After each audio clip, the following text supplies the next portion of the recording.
A warm welcome to everybody to this session. I'm very happy to introduce myself as Dr. N. Aarti, Assistant Professor, Department of Zoology, Sri Sarada College for Women, Salem.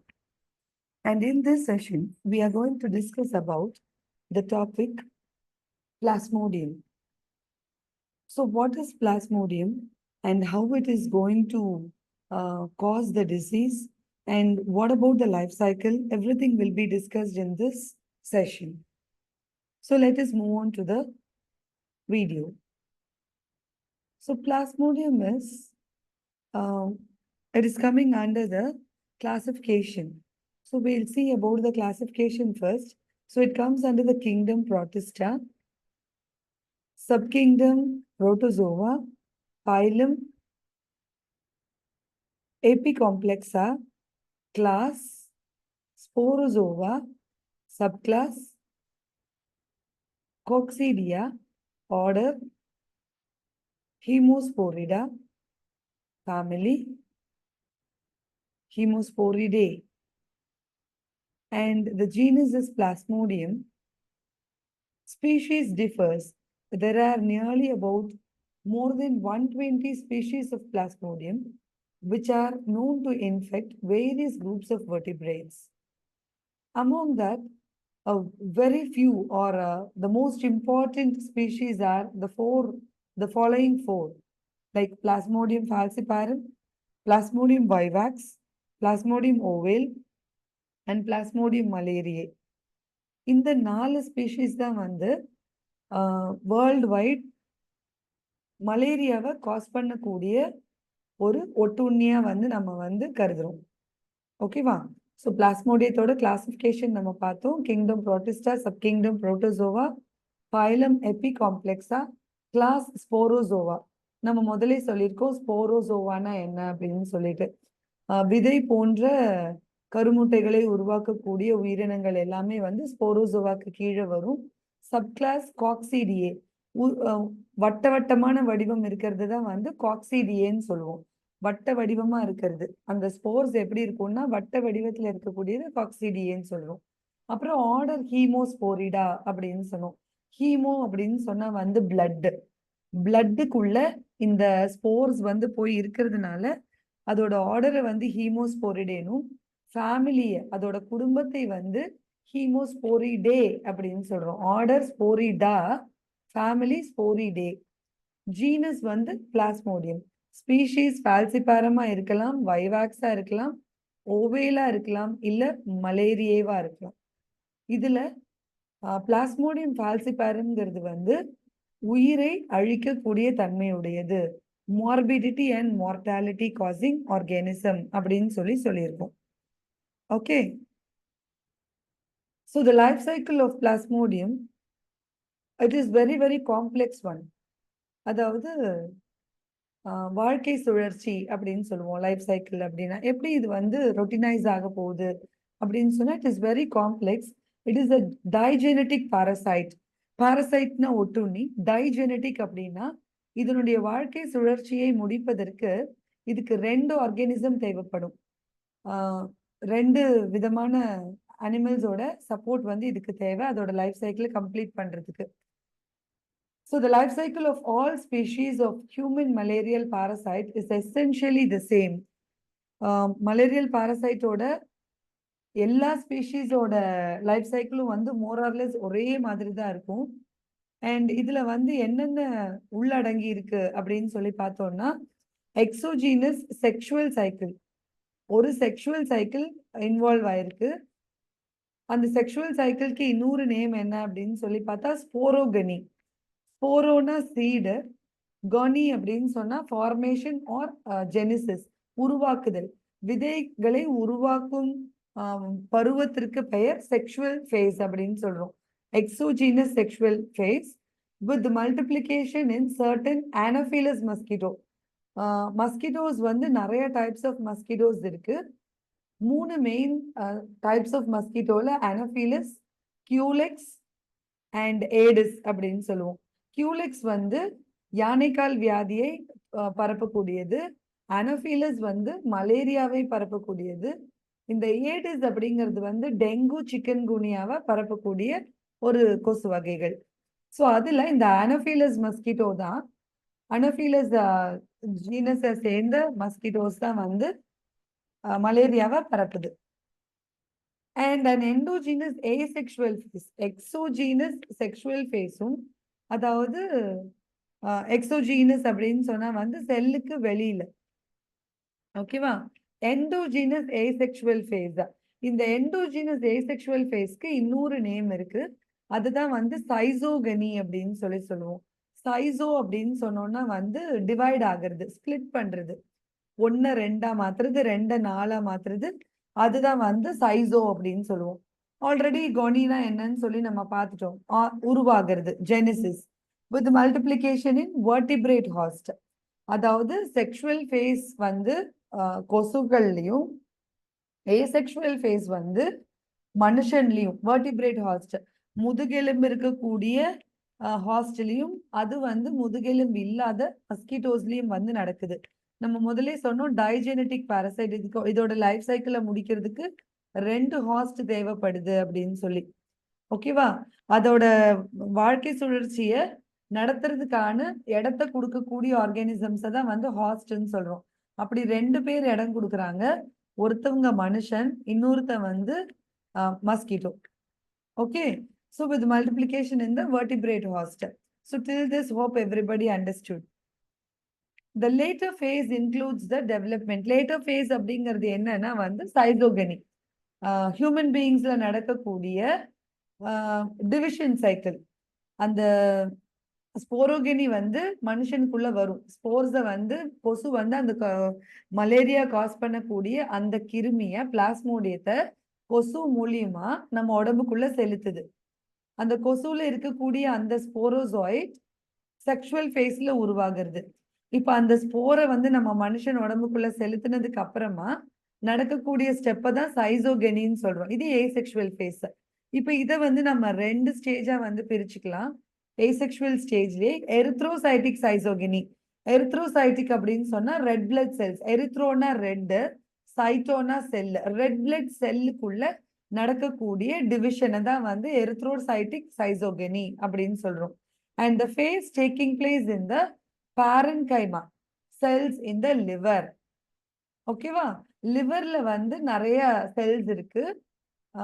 அந்த லிவர்ல இருக்கக்கூடிய கல்லீரல், கல்லீரல்ல இருக்கக்கூடிய செல்ஸ்ல division வந்து நடக்கும்.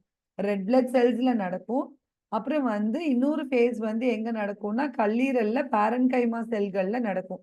இதை வந்து pre erythrocytic சைசோகனினும், அதாவது எரித்ரோசைட்டுக்கு போறதுக்கு முன்னாடி, ப்ரீனா முன்னாடி, பிளட் செல்ஸ்குள்ள போய் டிவைட் ஆகிறதுக்கு முன்னாடி கல்லீரல் பாரன்கைமா செல்கள்ல அது வந்து டிவிஷனை நடத்துது. இதை ப்ரீ எரித்ரோசைட்டிக் சைசோகெனி அப்படின்னு சொல்றோம். இதுல இருந்து டிவைட் ஆகி வர செல்ஸ் தான் போய் எரித்ரோசைட்டை, ரெட் பிளட் செல்ஸை வந்து இன்ஃபெஸ்ட் பண்ணி அது start to divide. Okay, so the vertebrate act as an intermediate, secondary host அப்படின்னு சொல்லுவோம். இன்டர்மீடியேட் மெயினான ஹாஸ்ட் வந்து எது அப்படின்னு சொன்னா வந்து மஸ்கிட்டோ. மஸ்கிட்டோ இல்லை அப்படின்னு சொன்னா அதால வந்து கண்டினியூ பண்ண முடியாது, ஏன்னா செக்ஷுவல் சைக்கிள் அங்கதான் நடக்குது. ஸோ அதை பிரைமரி ஹாஸ்ட், டெஃபினிட்டிவ் ஆர் பிரைமரி ஹாஸ்ட். மனுஷங்களை வந்து இன்டர்மீடியேட் ஆர் செகண்டரி ஹாஸ்ட் அப்படின்னு சொல்லி சொல்றோம். Okay, hope everybody understood and see the life cycle. Here you will be understanding it in a very, very clear way. So this is the salivary gland. இந்த salivary glandல தான் வந்து என்ன இருக்கு அப்படின்னு சொன்னா ஸ்போரோசாய்ட் வந்து இருக்கு. இது இருக்கு இல்லையா, இந்த ஸ்ட்ரக்சருக்கு பேர் வந்து ஸ்போரோசாய்ட். அண்ட் இந்த செல்ஸ் வந்து salivary gland கொசுல இருக்கக்கூடிய அதோட எச்சில் சுரப்பி, எச்சில் சுரப்பி, கொசுவோட எச்சில் சுரப்பியில இந்த ஸ்போரோசாய்ட் வந்து இருக்கு. பாரு, கொசு வந்துட்டு போய் கடிக்கும் போது வெக்டர், வெக்டருங்கிறது தான் வந்து கொசு. ஹாஸ்ட்ங்கிறது வந்து எது? Human being. இது வந்து ஒரு கடப்பான். வெக்டர் அப்படின்னு சொன்னா வந்து கடத்தி இல்லைன்னா கடப்பான் அப்படின்னு சொல்லுவோம். ஒரு ஒரு ஒரு விஷயத்த வந்து இன்னொரு ஆர்கானிசம்க்கு கடத்தி கொண்டு போய் விடுறது. இப்போ மஸ்கிட்டோ என்ன பண்ணுது, ஒரு வெக்டரா ஆக்ட் பண்ணுது.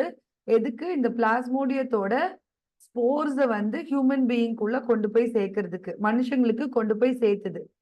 ஓகேவா? அதனால இதை வந்து ஒரு கடத்தி அப்படின்னு சொல்லுவோம். கொசுக்களை வந்து ஒரு வெக்டர் அப்படின்னு சொல்றோம்.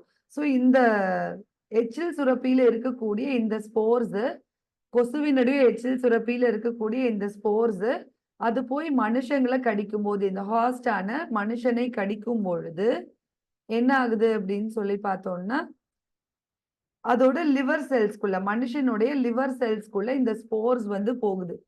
இந்த ஸ்போர்ஸ் வந்து மனுஷனுடைய லிவர் செல்ஸ்குள்ள போயிட்டு இங்க என்ன ஆகுது? சி, இந்த லிவர் செல்ஸ்குள்ள வந்து இட் இஸ் கெட்டிங் இன்க்ரீஸ்ட். அப்படியே வந்து கொஞ்சம் கொஞ்சமா வந்து அந்த லிவரை வந்து ஃபுல்லா வந்து ஆக்கியூபை பண்ணிட்டு it will be growing. See, can you able to see here? இது போயிட்டு இந்த லிவரை வந்து இன்ஃபெஸ்ட் பண்ணுது. இங்க இன்ஃபெஸ்ட் பண்ணதுக்கு அப்புறமா இது என்னவா வந்து வளருது அப்படின்னு சொன்னா, அதாவது இது ஸ்போரோசாய்ட்ல இருக்கு. இந்த ஸ்போரோசாய்ட் லிவர் செல்குள்ள, கல்லீரல் பாரன்கைமா செல்குள்ள போயிட்டு டிவைட் ஆகி சைசான்டா மாறுது. பாரு, 1 உள்ள போகுது, 2 உள்ள போகுதுன்னா இங்க எவ்வளவு இருக்கு? நிறைய இருக்கு. மோர் தென் 10 to 15 இருக்கு. ஒரு செல்லுக்குள்ள இவ்வளோ டிவைட் ஆகி சைசான்டா வருது. இந்த சைசான்ட் அதிகமா ஒரு செல்லுக்குள்ள ஆகும்போது அந்த செல்லுக்குள்ள அதனால வந்து அடைஞ்சு இருக்க முடியாது. அந்த ஒரு பாரன்கைமா செல்களும் உடைய ஆரம்பிச்சிடும். சி, இது எல்லாமே வந்து உடைஞ்சு, தெரியுதா, பர்ஸ்ட் அவுட் ஆயிட்டு வெளியில வந்து வருது. இது பாரு, எல்லாம் இங்க வந்து பர்ஸ்ட் அவுட் ஆகி இந்த இடத்துல இருந்து வெளியில வந்துடும். இந்த சைசான்ட் எல்லாம் உடைஞ்சு இப்படி வெளியில வரும். இப்படி வெளியில வரக்கூடிய ஸ்டேஜுக்கு பேரு மீரோசாய்ட்ஸ். நல்லா ஞாபகம் வச்சுக்கணும். கொசு எச்சில் சுரப்பியிலிருந்து மனுஷனுடைய கல்லீரலுக்கு வரக்கூடியது ஸ்போரோசாய்ட். அந்த பாரன்கைமா, கல்லீரல் பாரன்கைமா, லிவர் பாரன்கைமா செல்ஸ்ல இந்த ஸ்போரோசாய்ட் டெவலப் ஆகி சைசான்டா வருது. சைசான்ட் will grow and it will burst and come out as merozoites. இதுதான் வந்து மீரோசாய்ட் அப்படின்னு சொல்லுவோம். இந்த மீரோசாய்ட் என்ன பண்ணும் அப்படின்னு சொன்னா, இது ப்ரீ எரித்ரோசைட்டிக் சைக்கிள். இதுல வந்து ரத்த செல்கள் எதுவுமே நம்ம வந்து பயன்படல. வெறும் கல்லீரல் பாரன்கைமா செல்ஸ்ல மட்டுமே இது நடக்குது. It takes place only in the liver parenchymatous cells. Okay, so this stage is called as pre-erythrocytic cycle. அதாவது எரித்ரோசைட்டிக் அப்படின்னு சொன்னா பிளட், ப்ரீன்னு சொன்னா முன்னாடி, ரத்த செல்களுக்கு வர்றதுக்கு முன்னாடி நடக்கக்கூடிய ஃபேஸ், பருவம் அப்படிங்கிறது. இப்ப என்ன ஆகும்னா, இந்த மீரோசாய்ட்ஸ் உடைஞ்சிட்டு ஆர்பிசி, ரெட் பிளட் செல்ஸ்குள்ள நுழையுது. ரெட் பிளட் செல்ஸ்குள்ள நுழைஞ்சிட்டு கொஞ்சம் கொஞ்சமா வந்து பாரு, இங்க நுழையும் போது வந்து ரொம்ப ரொம்ப வந்து சின்னதா இருக்கும். இதுக்குள்ள வந்து ஃபுல்லா வந்து நியூக்ளியஸ் இல்ல, ஃபுல்லா ரெட் பிளட் செல்லா இருக்கு. இதுக்குள்ள நுழைஞ்ச உடனே ஒரு குட்டியா ஒரு மோதிரம் மாதிரி, ரிங் மாதிரி இருக்கா இது, அதனால இதுக்கு பேர் வந்து மோதிர ஸ்டேஜ் அப்படின்னு சொல்லுவோம், ரிங் ஸ்டேஜ். இந்த ரிங் ஸ்டேஜுக்கு அப்புறமா இன்னும் கொஞ்சம் கூட வந்து அது நல்லா வளர்ந்துடும். நல்லா வளர்ந்ததுக்கு அப்புறமா அந்த ஸ்டேஜ ட்ரோபோசாய்ட் ஸ்டேஜ் அப்படின்னு சொல்லுவோம். ஆர்பிசிக்குள்ள நுழையும் போது ரொம்ப குட்டியா இருக்கும். அடுத்த ஸ்டேஜ் அந்த ரெட் பிளட் செல்ல நல்லா வளர்ந்துட்டு ரிங் ஸ்டேஜ்னு சொல்றோம். ஃபுல்லா நல்லா வளர்ந்து அந்த ரெட் பிளட் செல்ஸை வந்து ஃபுல்லா ஆக்குபை பண்ணும்போது ட்ரோபோசாய்ட் ஸ்டேஜ் அப்படின்னு சொல்லுவோம். ட்ரோபோசாய்ட் ஸ்டேஜுக்கு அப்புறமா திரும்பியும் வந்து அந்த பிளட் ஃபுல்லா, ஆர்பிசி ஃபுல்லா வந்து இந்த ட்ரோபோசாய்ட்ஸ் நிறைய ஆயிடும். நிறைய ட்ரோபோசாய்ட் ஆன உடனே பர்ஸ்ட் ஆயிடும். ஆர்பிசி பர்ஸ்ட் ஆயிட்டு வெளியில விடும். இப்படியே வந்து ஒரு ரெட் பிளட் செல்லையா உடைச்சு உடைச்சு உடைச்சு இது வந்து வெளியில அனுப்பிச்சிட்டே இருக்கும்போது என்ன ஆகும்னா, இந்த ஸ்டேஜ் தான் வந்து உனக்கு மலேரியாவை நீ உணரக்கூடிய ஸ்டேஜ். இப்படி ரெட் பிளட் செல்ஸ் உடைஞ்சு வரும்போது வெளியில வந்து இந்த மீரோசாய்ட்ஸை வெளியில விட்டுட்டே இருக்கும்போது என்ன ஆகும்னா, ஈவினிங் ஆகும்போது உடம்பு வில் பி ஷிவரிங், குளிர் நடுங்கிறது, அந்த மாதிரி சில்னஸ் வருது, ஃபீவர் அதிகமாகிறது. இது எல்லாமே இந்த எரித்ரோசைட்டிக் ஸ்டேஜ் வரும்போது தான் வந்து இந்த ப்ராசஸ் நடக்கும். ஓகேவா? ஸோ இனிஷியலா இது வந்து ஒரு 2 நாள் வரைக்கும் இந்த லிவர்ல நடக்கும். 2 நாளைக்கு அப்புறமா வந்து 3ல இருந்து 10 நாள் வரைக்கும் இந்த பிளட் செல்ஸ்ல வந்து இந்த மாதிரியான ப்ராசஸ் நடக்க ஆரம்பிக்கும். ஸோ 3 நாள்ல இருந்து 10 நாள், ஒருத்தருக்கு நல்ல இம்யூனிட்டி இருக்கிறவங்களுக்கு 7-8 நாள் ஆனதுக்கு அப்புறமா இந்த மாதிரி சில்னஸ், ஷிவரிங்கு, குளிர், நடுக்கம், ஃபீவர் இது எல்லாமே வந்து வரதுக்கான வாய்ப்புகள் இருக்கும். இதுதான் வந்து கிளினிக்கல் ஸ்டேஜ் அப்படின்னு சொல்லுவோம்.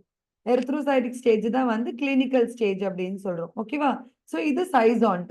டிவைட் ஆயிட்டே இருக்கு இல்லையா? இந்த ட்ரோபோசைட் உள்ள போயிட்டு நிறைய டிவைட் ஆகுது. நம்ம ஆல்ரெடி சொன்னோம் சைசோ அப்படின்னு சொன்னா டிவைட் ஆகுறது. கொஞ்சம் கொஞ்சமா டிவைட் ஆகி பிரேக் ஆயிட்டே இருக்கிறது. ஸோ இப்போ என்ன ஆகும்னா இந்த ஸ்டேஜ்ல இருந்து கேமெட்டோசைட் ஃபார்ம் ஆகுது. See, male gametocyte and female gametocyte is produced. இந்த ரெட் பிளட் செல்ஸ்ல இருந்து சைசாண்ட் உடைஞ்சு இப்படி வெளியில வரும்போது ஒரு சில சைசாண்ட் பெருசாகி அது இங்க என்னவா மாறுது? மேல் கேமேட் ஆகவும் இது ஃபீமேல் கேமேட் ஆகவும் கன்வெர்ட் ஆகுது. இப்படி மேல் அண்ட் ஃபீமேல் கேமேட்டா கன்வெர்ட் ஆன உடனே வேற ஒரு கொசு வந்து உன்னை கடிக்கும் பொழுது அந்த கொசு உன் ரத்தத்தை உரியுது.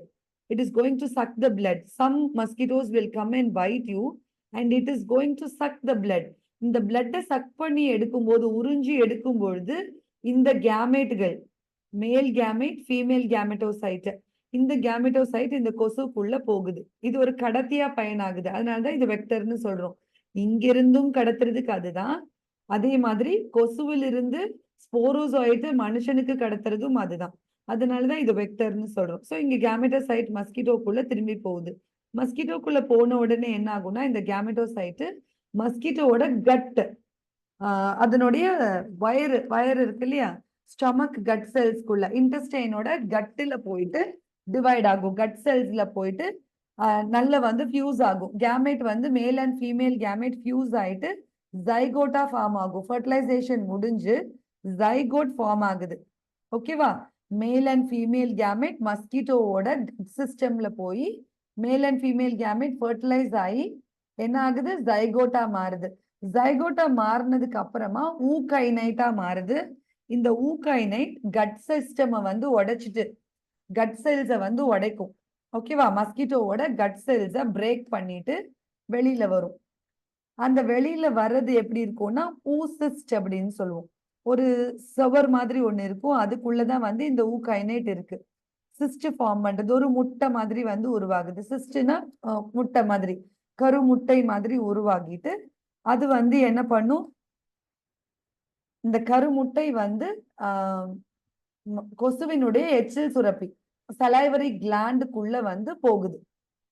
ஓகேவா? சலைவரி கிளாண்டுக்குள்ள போயிட்டு அங்க வந்து இது ஸ்போரோசோய்ட்டா உருவாகுது. ஸோ இந்த ஊசிஸ்ட் நல்ல வளர்ச்சி அடைஞ்சு சலைவரி கிளாண்ட் மஸ்கிட்டோவோட எச்சில் சுரப்பிக்குள்ள கொசுவினுடைய எச்சில் சுரப்பிக்குள்ள போய் ஸ்போரோசோய்ட்டா மாறுது. ஸ்போரோசோய்ட்டா மாறின உடனே திரும்பியும் வந்து அது ஒரு மனுஷனை போய் கடிக்கும் பொழுது இப்படி இதோட சைக்கிள் வந்து கண்டினியூ ஆயிட்டே இருக்கும். So this is the clear life cycle of plasmodium. சரி, இங்க வந்து உனக்கு இன்னும் நல்ல அந்த ஸ்ட்ரக்சர் வந்து ரொம்ப கிளியரா தெரியறதுக்காக இந்த ஒரு இமேஜையும் கொடுத்துருக்கோம். ஸோ இங்க வந்து சலைவரி கிளாண்ட் இருக்கு, பரிஸ்போரோசாய்ட் ஊசிஸ்ட் இருக்கு. ஊசிஸ்ட்ல இருந்து இதுதான் வந்து அதோட வயறினுடைய செல்கள், வயத்துல இருக்கக்கூடிய வயிற்று சுவர் செல்கள். இந்த செல்லுல தான் வந்து கேமெட்ஸ் ஃபியூஸ் ஆகி என்ன நடக்குது? ஃபர்டிலைசேஷன், ஜைகோட்டு, ஊகைனைட், அப்புறமா அது ஊசிஸ்டா சலைவரி கிளாண்டுக்குள்ள போகுது. இதுதான் சலைவரி கிளாண்ட். இந்த சலைவரி கிளாண்டுல ஸ்போரோசாய்ட்டா போகுது. எச்சில் சுரப்பியில இருக்கும்போது என்ன ஆகும்? கொசு போய் ஒரு மனுஷனை கடிக்கும் போது எச்சில் சுரப்பி வழியாக இதை உள்ளே கடத்தி விடுகிறது. Hope everybody understood this. See, here you can see the structure. See, this is a GIF image. So here you can see when the mosquito bites, ஒரு மஸ்கிட்டோ வந்து கடிக்கும் பொழுது எப்படி வந்து அந்த ஸ்போரோசாய்ட்ஸை வந்து மனுஷனுடைய உடம்புக்குள்ள செலுத்துது. இங்க பாரு எவ்வளவு அழகா தெரியுது பாரு. Can you able to see? See, இதுதான் வந்து கொசுவோட அந்த மூக்கு ப்ரொபோசிஸ் ரீஜியன்.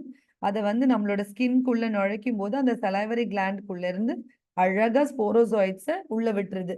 இது உள்ள போனோடனே என்ன ஆகும்னா லிவர் செல்ஸ்குள்ள பாரு எரித்ரோசைட்டிக் ஸ்டேஜ்.